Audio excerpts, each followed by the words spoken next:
Hello and welcome to today's video. We are going to be talking about the 52 films I watched and by 52 I mean 52 new films, because in 2024 started the habit of watching at least one film I haven't seen before per week, so that I actually watch films I haven't watched before, and I actually, you know, have some credit to the title of Film Nerd. In 2025, I watched 54 films I hadn't seen before. So that's two more than intended, which is really, really fucking great. However, there was a tiny little category I do have to admit to, which is DNFs. Films I did not finish. There are two in there. The first one being Poor Things. I did not finish it. I sort of stopped because I got really tired, and I have this thing, like, recently saw someone on TikTok being like, I have a very easy time getting back into a film when I pause it and, continue it a few days later. I have a really hard time. That is even worse than the feeling I get when I'm trying to watch a new film. So I ended up not finishing Poor Things. I saw enough of it to form an opinion about it, or ish, I should at some point rewatch it in one go. And then I had another did not finish as The Truman Show. I tried to watch The Truman Show before going to sleep in bed, and I fell asleep within the first 10 minutes of watching that. So because I watched a little more than 52 new films, I did remove that from this list. If you want to check out the list, by the way, I have my Letterboxd list linked in the description to see all the films I watched in 2025. We then have Dutch films. I did watch a few Dutch films. Let's see. I watched the Dutch film Red Flags. This was intended to be laughable. I originally wanted to watch this in cinemas, but do you know what's fucky about Dutch cinema? Dutch films don't tend to be in cinema that long, because not a lot of people go to the cinema to watch Dutch films, and then it ends up not attracting a big audience, which means it's gonna get out of cinema really quickly, which is really annoying. But we ended up watching Red Flags on TV. It was really great. We had a great laugh. I would definitely put this under bad but funny category, entertaining to watch with other people. By the way, I am putting Dutch films as a separate category because I think it's important to showcase other films than just, English spoken. And I am a Dutchie. So, other Dutch film I watched, Love, Fill, Repeat. I can barely remember this one. It's not that important. This is amongst the general line of Dutch rom-coms. It's boring. I'm sorry. It's so boring. And you know what the fuck I hate the most about Dutch films is the audio. Holy shit. I don't get what the fuck they're doing to audio, like dialogue in Dutch films, but it always sounds so fake. It's so fake. I don't know exactly what it is, but it is awful, and it is a little bit of torture like a lot of Dutch films, just a little bit of torture audio-wise. I also watched Alles is zoals het zou moeten zijn. Again, pretty forgettable standard rom-com. I didn't care, despite some fun actors being in there. Then we also have, I'm pretty sure I watched more than 3 Dutch films. Or am I stupid? I think I might be stupid. No, fietsvakantie. Okay, so I was at a Pride event last year. And then they showed this cute and sweet short Dutch film. I really, really loved it. I would highly recommend watching it. Even if you can't find something with subtitles, it is not very dialogue heavy, and the vibes are really good of this film. It's very beautiful. Time to time, I'm still like, oh, what was that? Like, what was the message of the film? But in a, like, very positive sense, where I'm like, what was it trying to tell me? But, like, in a very positive, it keeps me pondering kind of sense. On to the next category. Oh, my favorites of last year. Years of last year, there are quite a few, but I will be keeping it brief, hopefully. One of the films I love very, very dearly, and I did watch twice, is K-pop Demon Hunters. Holy shit, I love this film. It made me feel seen. I love the animation, the soundtrack, the songs are, oh, gorgeous. The visuals, the story had me hooked. Also, I just felt really seen. There was this one scene where I think it's Rumi. It's been a while since I've seen it, but I think it's Rumi talking to her like to the woman who raised her essentially. And the thing that's the scene I cried at. Holy shit. I cried like a little fucking baby. Next film, that's one of my faves, is The Worst Person in the World. Another one I cried at. It is Norwegian, so if you want to watch a non-English film, The Worst Person in the World, I would highly recommend. You'd probably have a little cry. I felt very seen. It's a coming of age woman in her 20s, so very relatable. And it's just, I love the Norwegian language so much. And this was a gorgeous film. It's now in my letterboxd top 4. One that really fucking surprised me is It's What's Inside. It's a Netflix film, but holy shit, I had so much fun watching this. It is great. It is comedy horror, which I discovered I enjoy so much. See, this is the thing that I love about watching a new film weekly, is I am discovering a lot about my taste, and apparently I freaking love comedy horror. I freaking love good action films. But It's What's Inside is so I want to rewatch it because now that I know sort of the plot twists and the characters, I want to see what the experience is like watching it second time with knowing what's gonna happen. The visuals are great. The setup is really interesting. I was so pulled in and so surprised by the plot. It's great. It's a really like good hidden gem. On to the next favorite is Everything Everywhere All at Once. I know you're like, Emma, why the fuck didn't you see this before? Again, I'm really bad at watching new films. And also, this is one of those films where I'm expecting to cry a lot, and it sort of feels like homework having to watch it, right? I kind of just put it off until my roomies were like, okay, we want to watch it as well. Come have a little moment on the couch. We're allowed to cry. It's all good. I cried a lot. I really liked it. I keep going back and forth between giving it 4.5 stars and 5 stars because the sausage hands or the sausage fingers really got me out of the film. The whole film to me is beautiful and like near to perfection because there's no perfect film, right? But like it's near to perfection. But then I'm like, sausage fingers. I can't. It's back on 5 stars at the moment, I think. I'm pretty sure.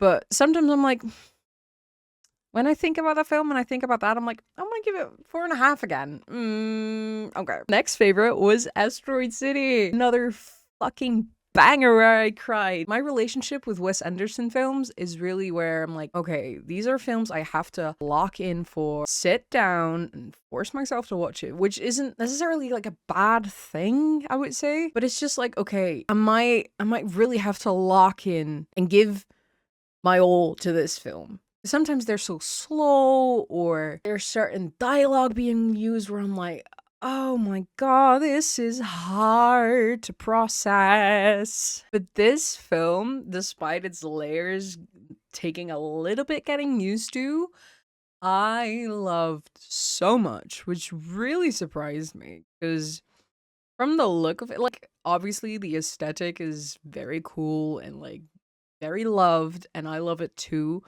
But from the like story setup, I wasn't expecting to love it this much because I'm a very like Grand Budapest Hotel kind of Wes Anderson girly. So, because like the French Ditch Patch, I almost fell asleep in the cinema. This made me cry. Like I think about that. One of the dialogues, some of the dialogue from time to time, where it's like, I don't know if I'm playing him right, and it feels like my own personal heart gets broken every night. Like that scene, that specific scene, that gets to me. That is what made me cry like a little bitch. I really want to rewatch it because I feel like I'm gonna understand the layers a bit better because it took some time for me to get used to. But yeah, this is one of my favorite Wes Anderson films. Then we have got Lost in Starlight. Lost in Starlight again made me cry. I fear that my favorite films might just be the ones that made me cry a little bit. Lost in Starlight is gorgeous. Holy shit. I locked the fuck in for this film and I'm so happy I did. This is like very high recommendation for me to you. It is beautiful, visually stunning. The story and like the characters, and I'm like, it is a trip. I'll get better at like explaining my thoughts about films whenever I do more of these videos. So sorry if there's not a lot of proper thought out words about this. I'm just doing this off the fly so I don't put too much pressure on myself for making videos. I think I'm gonna end the favorites part on this. Wallace and Gromit Vengeance Most Foul. Again, this made me cry. But it also made me laugh, and I watched it with one of my best friends, but holy shit, I was like, I'd never properly seen a Wallace and Gromit film before, but I love this so much. The visual gags, the puns, the slightly British humor, I believe. I was laughing my ass off. This was and also claymation in the year 2026 when we're so bombarded by AI and doing things efficiently and yada yada yada. This was 2025, not 2026, but whatever. This warmed my heart. It really, really fucking did. We'll move on to the next category, which is the category of the bad. The bad. There is going to be a distinction between films I thought were really bad and I did not enjoy, and then there's going to be the bad but funny. So we'll do the bad first, and then we'll get to the funny shit. Katie's Mom. Why did I watch that? It had been looking at me on Prime, I do believe, for a while, and I was like, oh, this seems sure. I don't really care what kind of film I will watch as long as I watch a new one. It doesn't have to be like critically acclaimed or anything.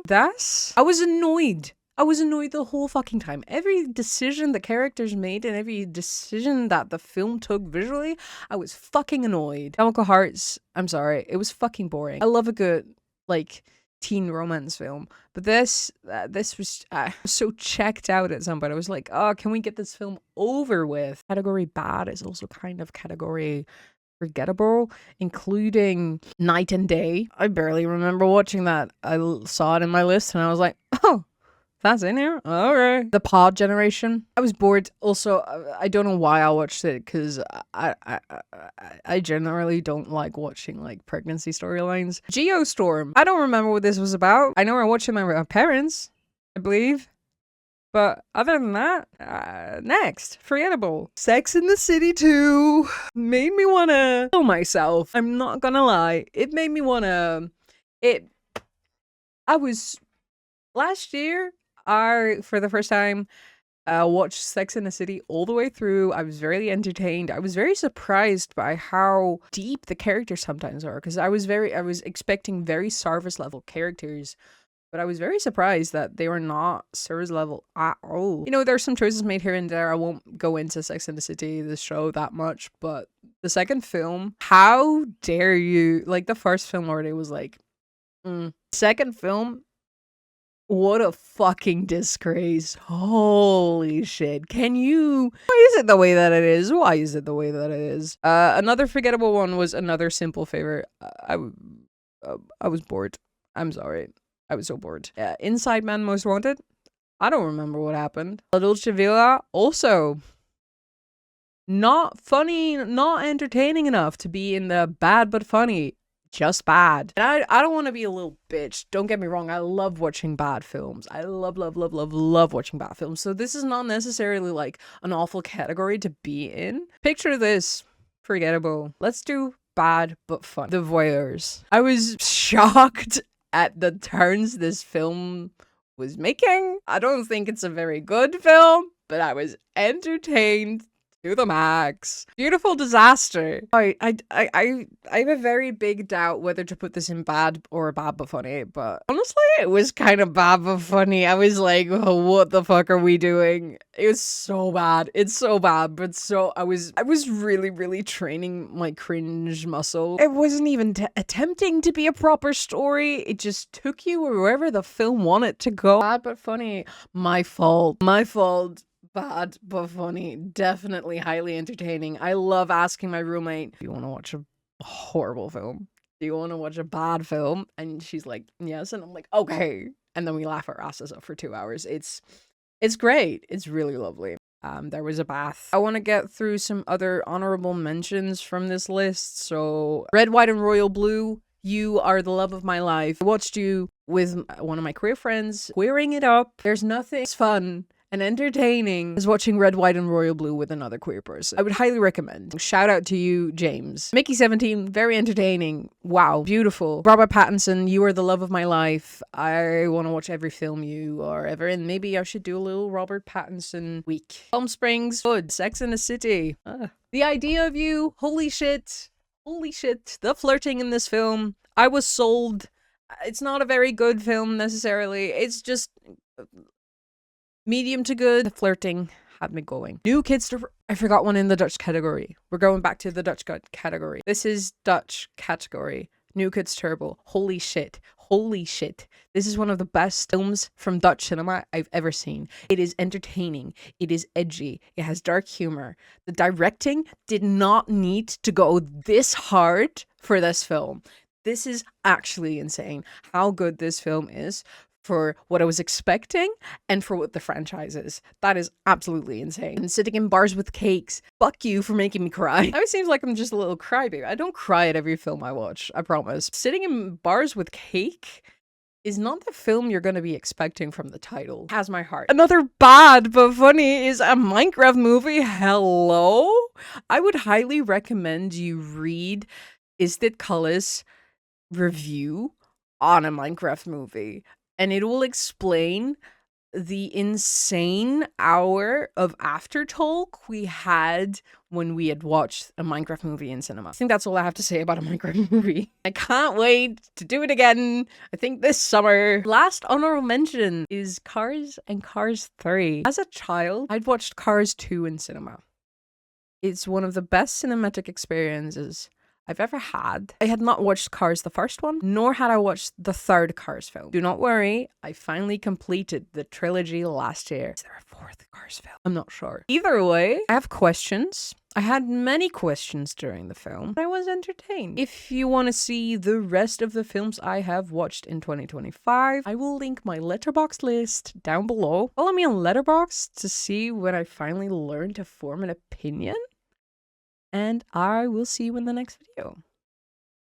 Bye bye. Stop there and